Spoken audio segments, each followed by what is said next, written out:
1948. For Palestinians, that year is Al-Nakba, or the catastrophe.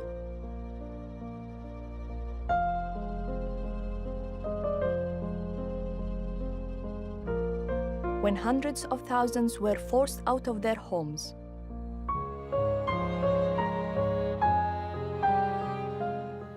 For Israelis, that year marks the creation of the State of Israel.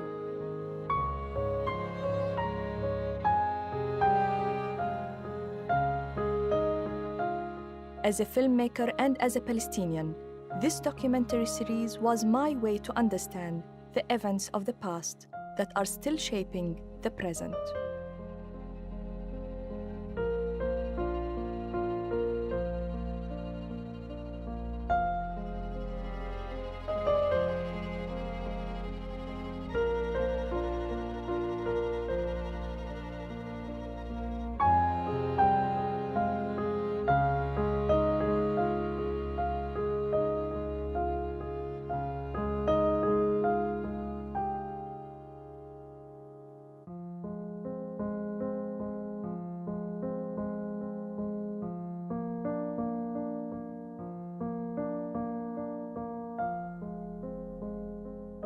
From early 1948, Jewish paramilitary forces began to seize more land in Palestine.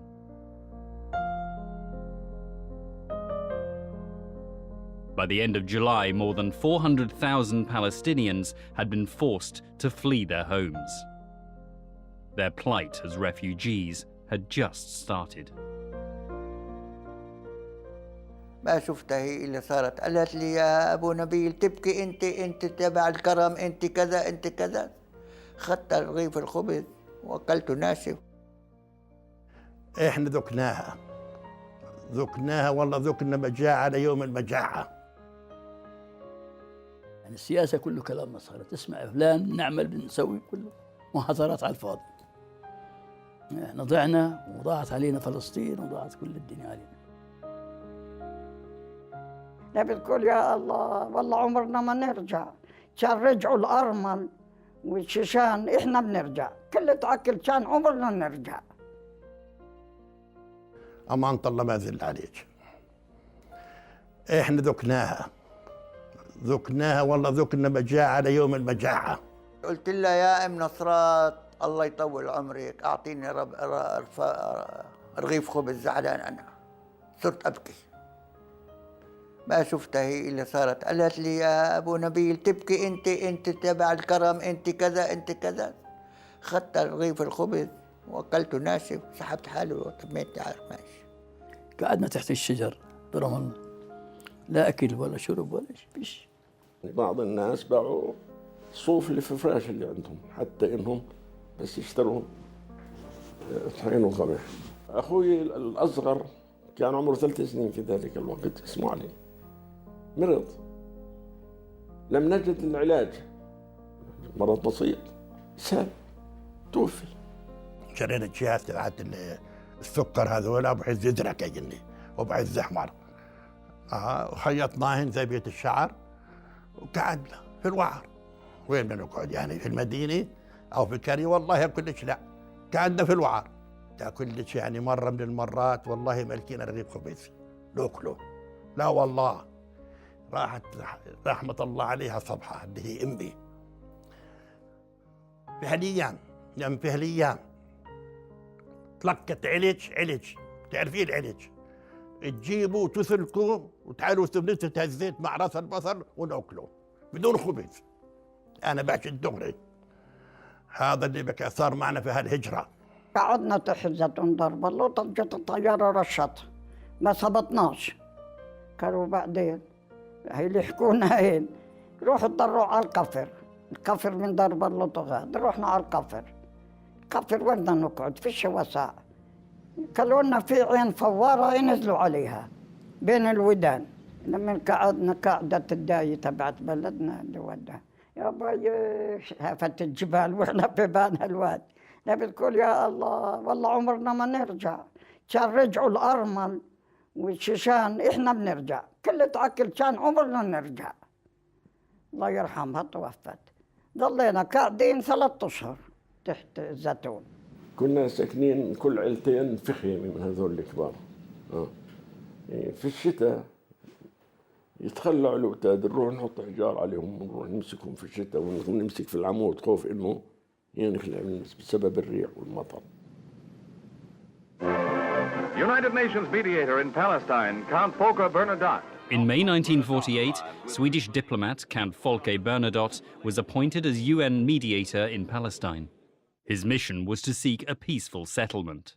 And I believe, and I think I have the right to believe, that we sooner or later, it might be sooner, can get a settlement and stop the war in Palestine.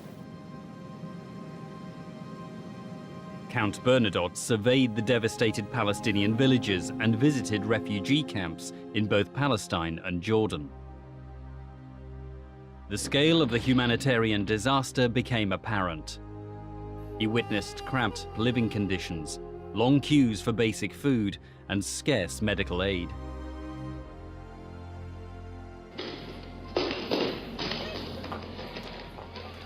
The Count was no stranger to human disaster.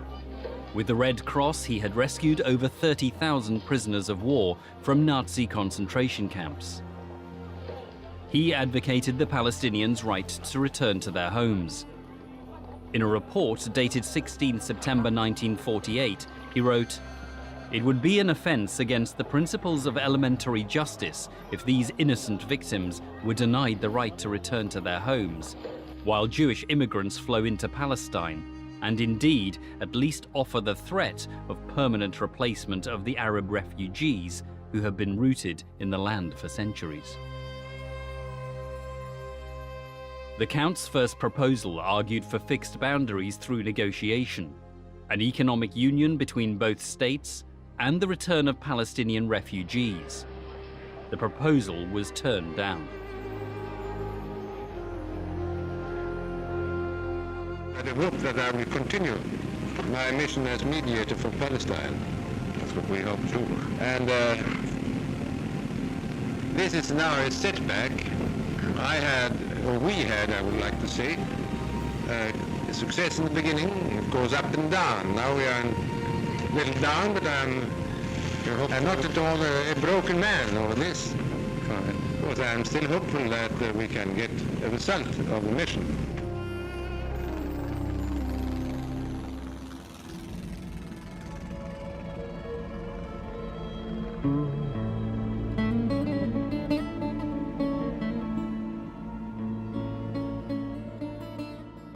كنا مستقبلينه، عندي صورة أنا، كنا مستقبلينه بنفس اليوم على أرض مطار قلمدين، أنا وعارف العارف عبد الله التل، أنا الصحفي الوحيد في الصورة. أنا الحقيقة اللي غطيت الخبر.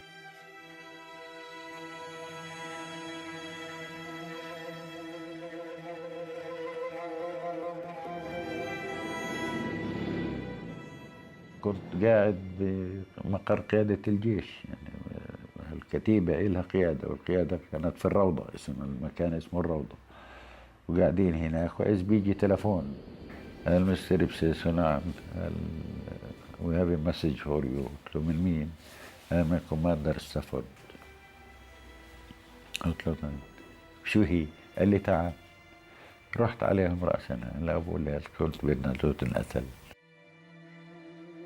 On September the 17th, 1948, the day following his UN report, the motorcade of Count Bernadotte was ambushed in Jerusalem. He was shot at point-blank range by members of the Jewish Stern Gang.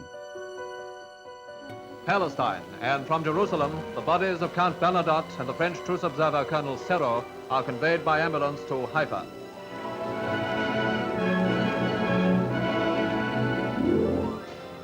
Guards of honor pay homage to the man whose murder by Stern Gang terrorists shocked the world. Humanity is the poorer for the loss of Count Bernadotte, whose work for peace in Palestine had won the admiration of all civilized peoples. شتيرن كان يرأسها إسحاق شمير، أصبح رئيس وزراء، وإسحاق شمير ألف مذكراته ونشر في العبرية ونحن نشرناه في اللغة العربية، هو يتحدث عن جميع العمليات الإرهابية التي نفذها، وهو يفتخر بما قام به من عمليات. Le comte Bernadotte avait envoyé à notre organisation son dernier rapport contenant des suggestions précises pour un règlement définitif du problème palestinien. Que ces suggestions comportent en première ligne, comme les recommandations de novembre 1947, l'établissement à Jérusalem d'un statut international. The UN partition plan of 1947 had declared Jerusalem to be governed under a special international regime and administered by the United Nations. The city, holy to both Arabs and Jews, would belong exclusively to neither. Israeli forces annexed neighborhoods in what is now known as West Jerusalem. Israel continued its expansion.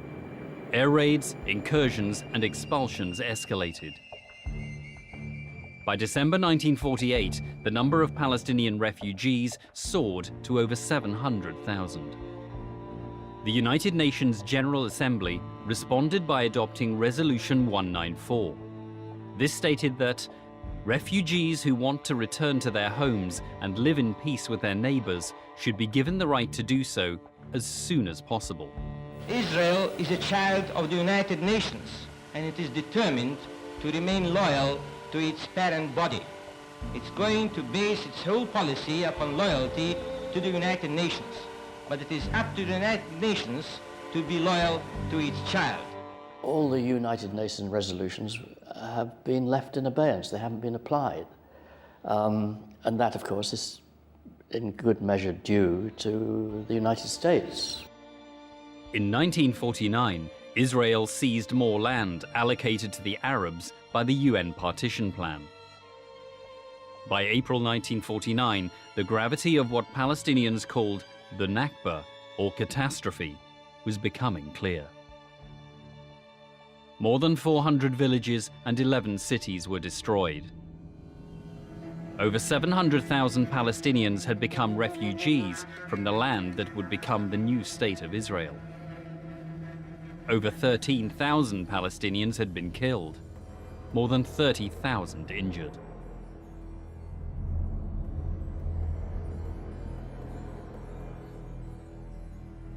The UN pushed for armistice deals between Israel and the surrounding Arab countries. With Count Bernadotte's murder, the negotiations were now headed by his deputy, the American mediator Ralph Bunche. In February 1949, the first armistice agreement was signed between Israel and Egypt, followed by Lebanon in March, Jordan in April, and finally with Syria in July.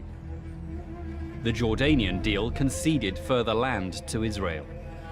It included villages in the Tul-Karam and Jenin districts. The territory was officially handed over on May 10, 1949.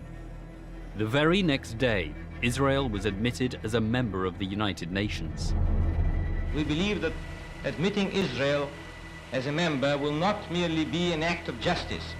It will also be a decisive step towards peace, because it will remove any vestige of doubt from certain minds that Israel has come to stay.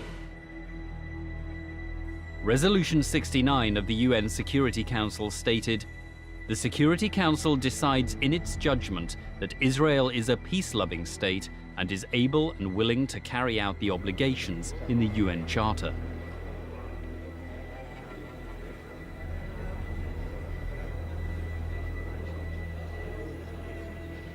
In protest, Arab delegates to the UN walked out of the General Assembly. The American diplomat Ralph Bunche, architect of the armistice agreements, was awarded the Nobel Peace Prize. I had been awarded the Nobel Peace Prize for this year. I am, of course, extremely happy and highly honored. Whatever I was able to do in Palestine was a result of the fact that I was backed by the great international peace organization, the United Nations. Israel's representative to the UN, Abba Eban, declared, "There is no need to pursue peace. The armistice is enough for us. Peace would lead the Arabs to ask for a price, border changes, or the return of refugees, or both." I wrote a very long book called The Iron Wall, Israel and the Arab World. But it has a very simple idea, or a very simple theme that emerges, and that is that Israel, throughout its history, has been all too ready, extremely ready to resort to military force, and remarkably reluctant to engage in meaningful diplomacy with its Arab neighbors. في نفس الأسبوع الذي وقع فيه بن غوريون اتفاقية الهدنة مع سوريا في 20/7/1949، في نفس هذا الأسبوع جمع 24 خبير في المساحة وفي التوراة وفي التاريخ وفي الجغرافيا، وقال لهم امسحوا كل آثار فلسطين وضعوا عليها أسماء عبرية، وانطلقوا في هذا الاتجاه، والخرائط الإسرائيلية لليوم تعكس هذا الكلام. The sole remnants of Palestine were split into two separate parts. In April 1950, the eastern portion was annexed to Jordan and named the West Bank. The narrow coastal band in the south was put under Egyptian administration and named the Gaza Strip. The word Palestine was erased from history, politics, and economics. إنه في ظرف سنة أصبحت فلسطين منزوعة من الذهن الغربي. لا يمكن أن يكون هذا نجاح للإعلام الصهيوني في ظرف سنة أن يمحو دولة عن الخارطة، يعني موجودة في الذهن، وأصبح عندما يسأل عن فلسطين أكنه يسأل عن حاجة غيبية. هناك إرادة سياسية غربية منهجت عملية غسيل الدماغ للشعوب الأوروبية، وهناك دعم مادي غربي في هذا المجال، فتوافقت الحالتان، حالة في منهج صهيوني إعلامي ولكن أيضا في أرضية تقبل ساهم فيها السياسي الغربي في أن يقصر مسافة غياب فلسطين من الذاكرة الجماعية الغربية التي تعرفها، ووجود إسرائيل مباشرة في السنة التالية لإقام هذه الدولة. If there is the case against Britain and against Ernest Bevin, it's not that they tried to prevent the birth of a Jewish state, but that they tried to prevent and succeeded in preventing the birth of an independent Palestinian state. My passport was stamped Alcantara entering Palestine. Officially, I never left Palestine. I officially entered it, and officially I never entered Israel, but I left it and stamped in the passport. هي لو الدول العربية ما تعمل حجز علينا بندخل احنا وبنعمل قلائل، ما نخليش اسرائيل تتأمن. احنا فلسطيني ممنوع كان يصل صيدا، اذا يوصلوا بالسلطة يحطوه بالحبس، فهمتي؟ الدول العربية الله لا يوفقه عمل حاجز على اسرائيل داير من دار. Though official and historical records have revealed much about the Palestinian Nakba, there are still many more documents that remain classified. يقول بروفيسور إسرائيل شاحك أنه كل ما يتعلق بالنكبة الفلسطينية وكل ما يتعلق في موضوع التهجير القرى الفلسطينية في الداخل يعتبر من أشد أسرار الدولة صونا في الدولة الإسرائيلية. حسب القانون الإسرائيلي إذا الوثائق بالأرشيف ممكن تدور المصلحة القومية الإسرائيلية ما بيتم افتتاح أبدا. يعني حتى عشان هيك إذا بتتعلق كتير مثلا بموضوع اللاجئين بالمفاوضات بدكش تفتح الملفات هدول. أنا طلبت عدة ملفات بالأرشيف أرشيف دولة إسرائيل بالنسبة لأراضي اللاجئين، مش بس الحرب نفسها، بس شو صار مع أراضي معينة في مناطق معينة بعد الحرب. قالوا لي أنا طلبتها قبل 10 سنين، قالوا لي بعد 10 سنين. طلبتها قبل أسبوع، قالوا لي بعد 10 سنين. Documentation of the Nakba has become sparse. Records that do remain have been neglected and are poorly maintained. Primary sources are extant, Yet many useful accounts have not been circulated. One includes the memoirs of Hussein Fakhri al-Khalidi, a former mayor of Jerusalem and member of the Arab Higher Committee. He remained in Palestine till 1948 and wrote his memoirs the year later in Beirut. In 1958, he wrote a book in English entitled Arab Exodus, yet his work has never been published. التوثيق وتسليح، وأيضا في نفس الوقت رد على الآخر، لأنه في تزييف للحقائق وفي تشويه لهذه الصورة وفي قفز عن محطات معينة. هل على مستوى الذاكرة الفردية كل فلسطيني تم تهجيره من قرية أو مدينة معينة يعرف في بعض تفاصيل ما جرى في قريته؟ الجواب هو نعم، ولكن إذا كان المقصود هو على مستوى الذاكرة الجماعية، هل نحن كفلسطينيين ندرك اليوم حتى بعد 60 سنة من هذه النكبة بين أقواس من عام 48 ندرك حجم النكبة الفلسطينية؟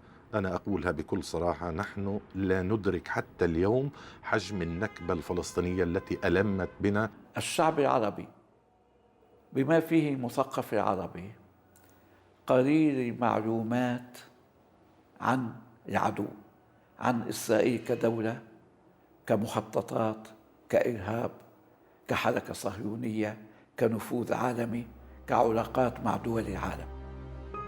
In May 1948, the State of Israel was established, a homeland for the Jews. But some 150,000 Palestinians, Muslims and Christians still remained within Israel's borders. البقاء كان بالصدفة مش بطول. يعني 15% الذين بقيوا من الفلسطينيين بالصدفة. أنا بعتقد مفارقات وليس بطولات. يعني غالب الحال إنه الضابط لم يهجر أو كذا، أو في حالات فقر أكثر من تهجر، وفي حالات نضال وصمود، ولكن لا نستطيع القول إنه اللي هاجروا عن خوف واللي بقيوا عن بطولة، أبدا غير صحيح. القرار كان بالنسبة لناصرة كمدينة، كان القرار لقدسية ناصرة للدين المسيحي وعلاقة بعض الناس للفاتيكان. كان في قرار من بن غوريون نفسه إنه لما تدخلوا على ناصرة تسووش إشي لحدا، يعني خليهم سلمين. لما احتلت ناصرة كان فيها آلاف من اللاجئين من القرى المجاورة، من صفوري ومن مجادل ومن معلول وإلى آخره، وهم كمان يعني ضلوا في المنطقة مأمنين، أما حسب القانون الإسرائيلي ما كان بإمكانهم يرجعوا على أراضيهم وعلى قراهم، وهم اللاجئين الداخلين في إسرائيل، لاجئي الداخل.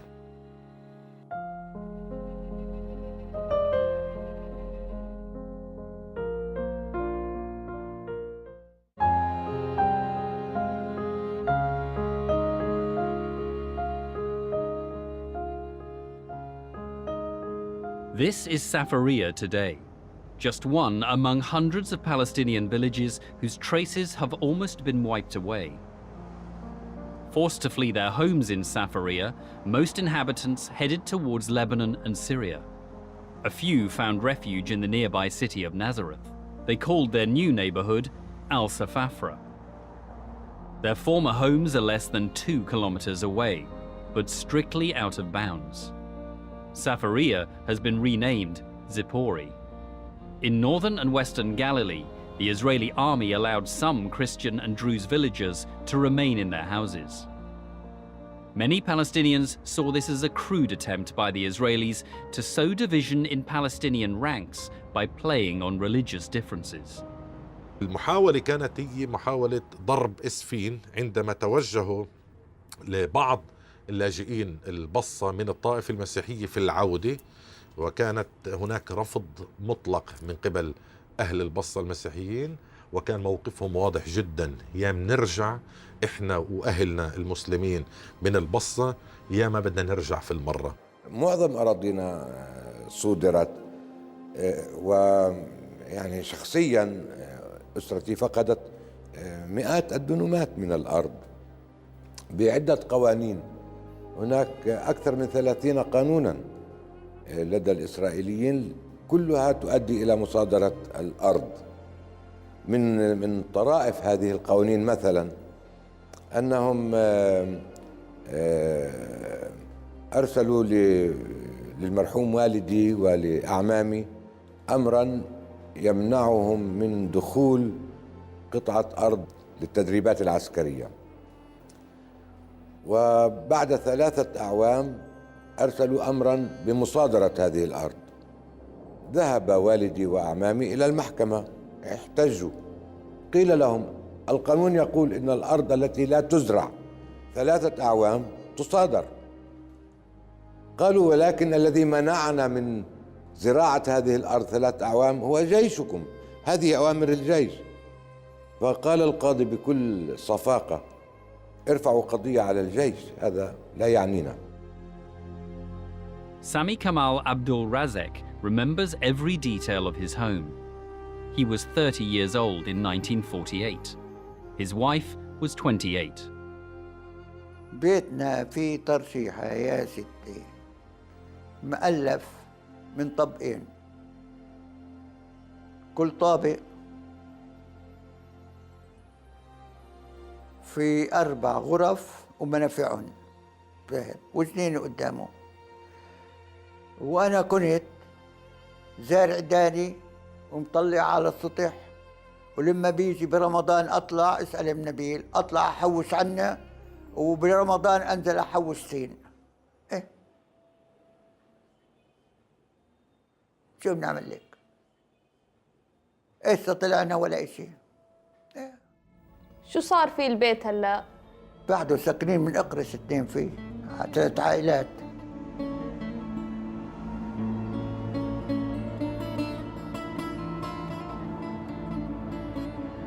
هسه كنا ساكنين فيه ندفع أجار، أموال متروكة. يوم إجوا قالوا بدهم يبدلونا، إحنا ما قبلنا نبدل بقريط بالأرض هون بالدار. عاودوا رجعوا قالوا أو بتشتروها أو بتطلعوا منها. اشترينا، دفعنا إحنا ودار سلفي، هن النص وإحنا النص. قناطر الكل بيجي بيشوفوا بيستحليهم. إجا واحد من محامي من دير الأسد، عدة هذا يجيب معلم ويشوف ليعمل زيهم. نعرف إنه يقولوا هاي الدار لفلان، لكمال عبد الرازق، هيك. اللي هو أبو سامي. أبو سامي، أي نعم. Neither Sami Kamal Abdul Razek, his children, nor his grandchildren are allowed to return to their family home, not even to visit. It's the same story with countless other Palestinians in the diaspora, estimated to number over 6 million today. Palestinian houses appropriated by Israel stand as a testament to an abiding injustice. The original occupants and owners are now scattered across the world. New generations of Palestinian refugees who have never known their ancestral land still refer to these places as home. In 1969, then Israeli Prime Minister Golda Meir was quoted in a British newspaper. She said, "It was not as though there was a Palestinian people in Palestine considering itself as a Palestinian people and we came and threw them out and took their country away from them. They did not exist." I'm from those who learned in the school that people with no land looked for a land with no people. So these people of here, what we call Palestine, maybe they were here, but they were no people. That's to say that 1,300,000 of people that were present here in 48 are either no people or were not here, and this was a kind of a mistake.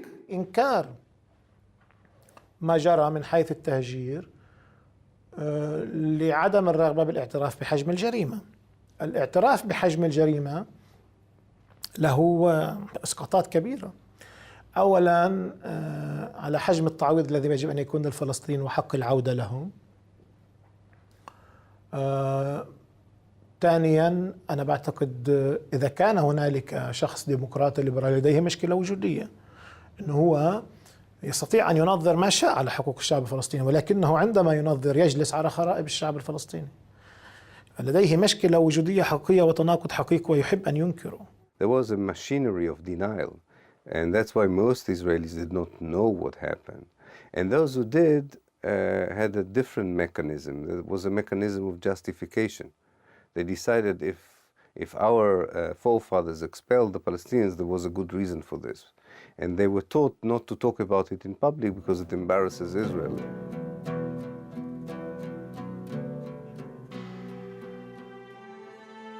Today, there are more than 6 million Palestinian refugees. A third of these live in refugee camps in desperate conditions.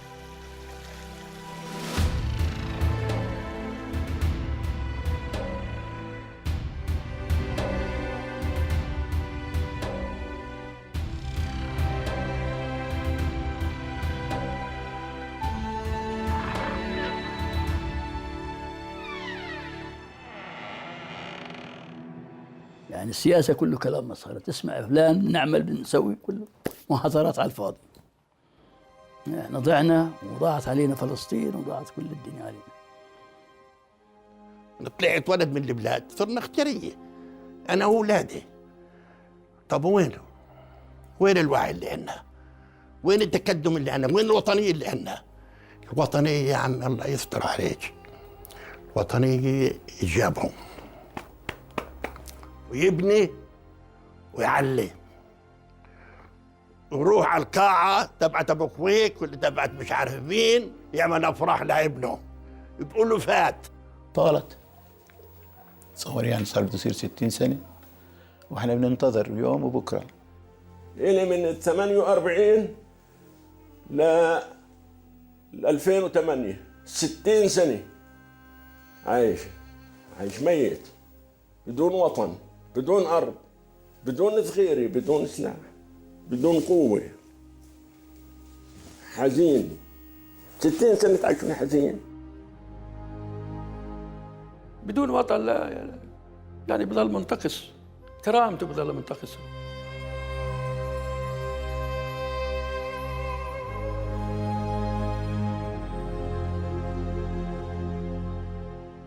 والله وحياة أبوك والله ومحمد الليلة هذه نفس الليلة ما عمري حلمت حلمي في الجلسة إلا في البلد.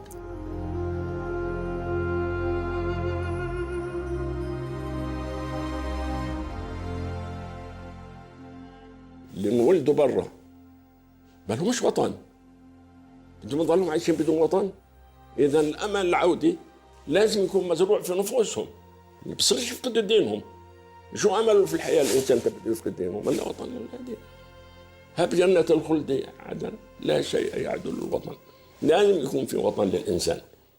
إحنا فلسطينيين، إلنا أرض، إلنا بيوت، إلنا دور، ما إحناش نوار الرحال. ناس زينا زي بقية العالم، منتمين لوطننا، لأرضنا، لبلدنا. ما انخلقناش عبث في هذا الكون وطلعنا. I find it terrible to reflect on the fact that we still have those refugee camps which were created in 1948 here in Lebanon and elsewhere. I mean, it's in a worse situation than they ever were, both in their conditions and in their prospects. القضية الأولى هي قضية اللاجئين. هكذا بدأت قضية فلسطين. ما في حل لقضية فلسطين بدون حل قضية اللاجئ. إن طرد الناس من ديارهم هو جريمة حرب، ومنعهم من عودتهم إلى ديارهم هو أيضا جريمة حرب، لأنه معناه تكريس لجريمة الحرب الأولى، فمعناه استمرار لذلك. ولذلك يعني يجب أن نركز على أن إسرائيل لم فقط تقترف جريمة حرب عام 48 بل تستمر فيها إلى اليوم. 60 عاما من مأساة وتعاسة الشعب الفلسطيني، تخاذل وإهمال الأمة العربية وخاصة الحكومات العربية، وحشية وإرهاب العدو الصهيوني، وتآمر وظلم العالم بأجمعه. Jerusalem holds great importance to the three main monotheistic religions.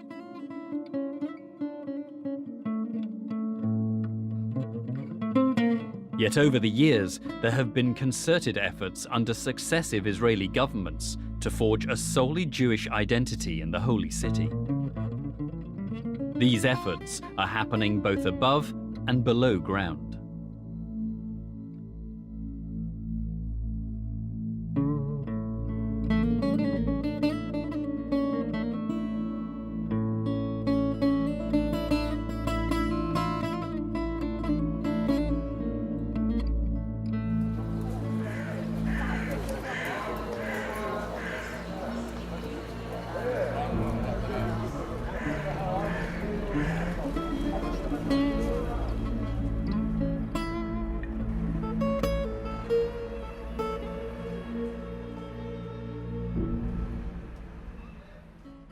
مفتوح، نفق مقترح تحت الإنشاء. طبعا الحفريات ليس من الناحية الجنوبية وأيضا من الناحية الغربية باتجاه الناحية الشرقية. وهذه ما زالت مستمرة اليوم، هذه حتى هذه اللحظة اللي بنشوفنا فيها مستمرة. هون الحفريات من الناحية الجنوبية، طبعا بس من الناحية الجنوبية كمان ومن الناحية الغربية. يعني الحفر هون. الآن عندما وضع مخطط 2020 أو مطلق 20 سنة 2020 وضعت ملايين مليارات الدولارات من أجل تثمينه. هذا المخطط أولا ينظر إلى مدينة القدس كعاصمة أبدية للدولة العبرية بأقلية عربية لا تتجاوز 12%. نحن الآن كفلسطينيين 35% من المجموع العام للسكان. وينظر أيضا إلى الدولة إلى القدس بشكلها المستقبلي وليس هي الوضع الحالي. هو يتكلم عن ضم مستوطنات خارج حدود بلدية القدس سواء كان من الناحية الشرقية أو الشمالية الغربية أو الجنوبية الغربية. طبعا الهدف منها هي إخراج التجمعات الفلسطينية للخارج وضم الكتل الاستيطانية اللي هي هذه اللي داخل حدود البلدية. بهذه العملية كم فلسطيني تم إخراجه؟ الجدار أخرج 125 ألف فلسطيني بضربة واحدة. المزيد من الأرض والأقل من العرب، هذا هو جوهر الفكر الصهيوني والسياسة الصهيونية. نحن نكرر نفس الأخطاء. قبل 48 كانت حركة وطنية منقسمة إلى أحزاب تقوم على أرضية التنحر العائلي. اليوم عندنا حركة وطنية فلسطينية منقسمة إلى أحزاب تقوم على أرضية التناقض الأيديولوجي والتناقض على الصلاحيات والمصالح. نفس الشيء، لم يتغير شيء، يعني رغم تكرار الدرس لكننا لم نتعلم الدرس. نفس الشيء في عام 1948 كنا نراهن على بريطانيا، يعني كانت قيادتنا تعمل على أساس أن تجمع الصيف والشتاء تحت سقف واحد، معاداة الحركة الصهيونية وصداقة بريطانيا. اليوم نحن نفس الشيء، يعني الذي تغير في الموضوع الولايات المتحدة الأمريكية حلت محل بريطانيا. نفس الشيء، كان في عندنا تجاوزات وفي عندنا كما قلنا خوات، وكان عندنا تجاوزات وكان عندنا خوات. 1948 كان بتقودنا القيادات إقطاعية واليوم بتقودنا قيادات برجوازية. قبل 1948 أيضا كنا لا نستطيع أن نبني علاقة جديدة مع الواقع، واليوم أيضا نحن لا نستطيع أن نبني علاقة جديدة مع الواقع.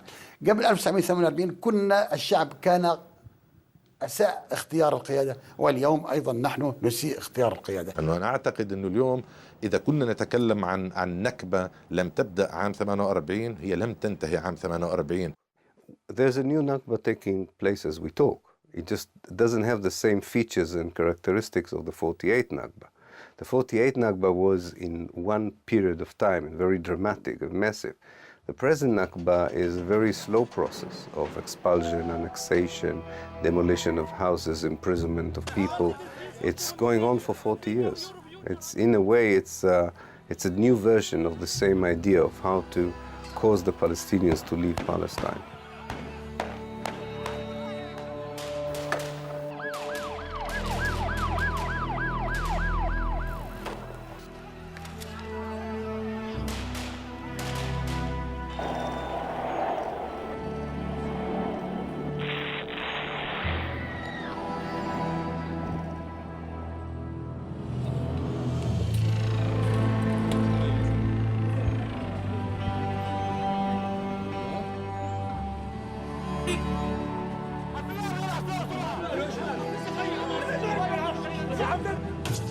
If you take what's happening nowadays in the West Bank, in the Gaza Strip, just tell me how clean is the Israeli army and the Israeli rifles who are killing children, old people, women who have nothing to do with the war. The same, exactly the same, happened in 48, and somehow by the same people also. In Zionism. I hope by now it's clear. Our values will never be reflected in public policy. Today, over 6 million Palestinians live in exile, prevented from visiting their ancestral homes. Another 5 or 6 million Palestinians live inside historic Palestine. In the Gaza Strip, 2 million Palestinians are squeezed in a tiny area with strict internal and external control. In the occupied West Bank, Israeli settlements and checkpoints are part of everyday life. Israel claims that the checkpoints are vital to stop Palestinian violence. But critics say they're a form of collective punishment, effectively sealing off Palestinian cities and jeopardizing any hopes for peace.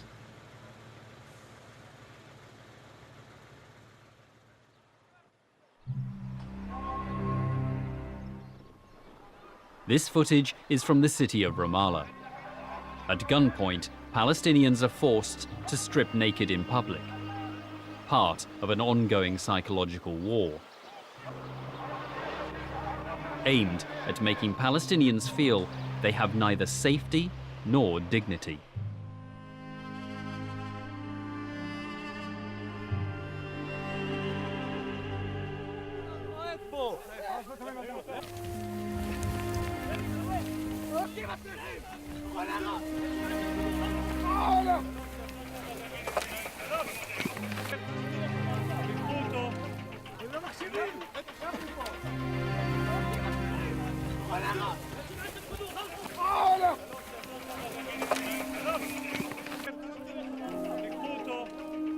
Many things have not changed since 1948. This man covering his face is a Mustarivin, the name given 60 years ago to the Jewish paramilitaries who disguised themselves as Arabs to carry out covert operations. Today, the mission remains the same.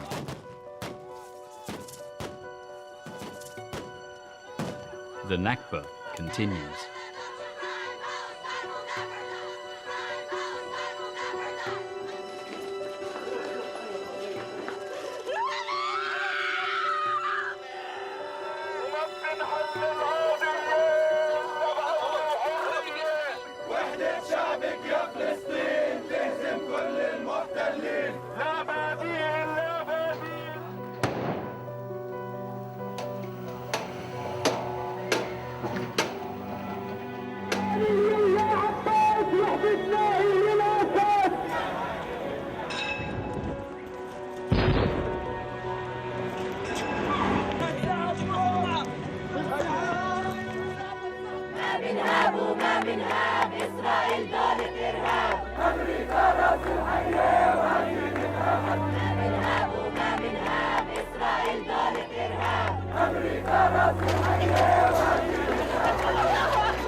ليست قضية فلسطينية بل هي قضية العرب الكبرى. وجود العربي برمته بوجود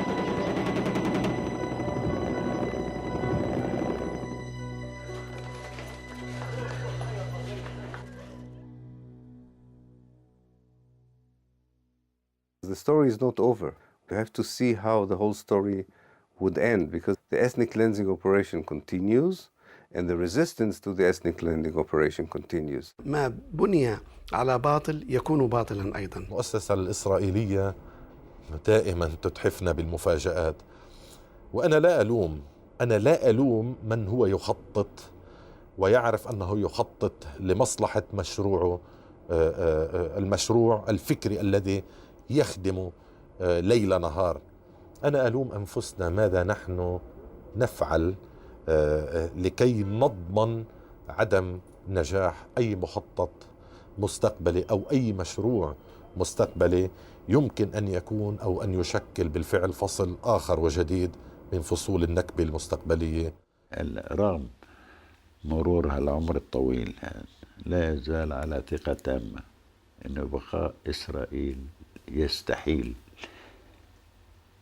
شرط أن تتبدل الظروف في الوطن العربي، شرط، ويعتمد على تعبئة الشعب العربي في القتال. الشعوب ما حدش بيقدر يقهرها. هي قضية العرب اللي تجسدت في فلسطين، الهدف كان العرب. الشعب اللي دفع ثمن السيطرة على العرب هو فلسطينيين، لأنه كانوا بالطريق. لو كان أي شعب تاني بالطريق كان هو اللي دفع الثمن. ما في شيء فيهم مختلف. الشيء المختلف فيهم أنه هم الذين وقفوا في الطريق، وكان يجب إزاحتهم. من أجل ماذا؟ من أجل الحالة التي يعيشها اليوم في العالم العربي، تكريس الحالة السلطانية، الحالة المملوكية، تكريس حالة التشرذم، تكريس حالة الطائفية، تكريس حالة التخلف، تكريس التبعية للغرب، عدم السيطرة على الثروات. أنا بشوف كل هذا بالنكبة. أنا لا أرى النكبة فقط حدث حصل، ولذلك نحن مهتمون جدا بهذا اليوم 60 بالقرن. ليست قضية الفلسطيني والعربي بيتضامن، هي قضية العرب عبر نكبة الشعب الفلسطيني، عبر تشريد الشعب الفلسطيني. نحن اليوم كما كنا في الأمس وكما سنكون في غد على مفترق طرق. إما أن نعد العدة لاسترجاع فلسطين، أو نقبل بالأمر الواقع ضاعت فلسطين، وسيضيع معها وبعدها أجزاء كثيرة من الوطن العربي.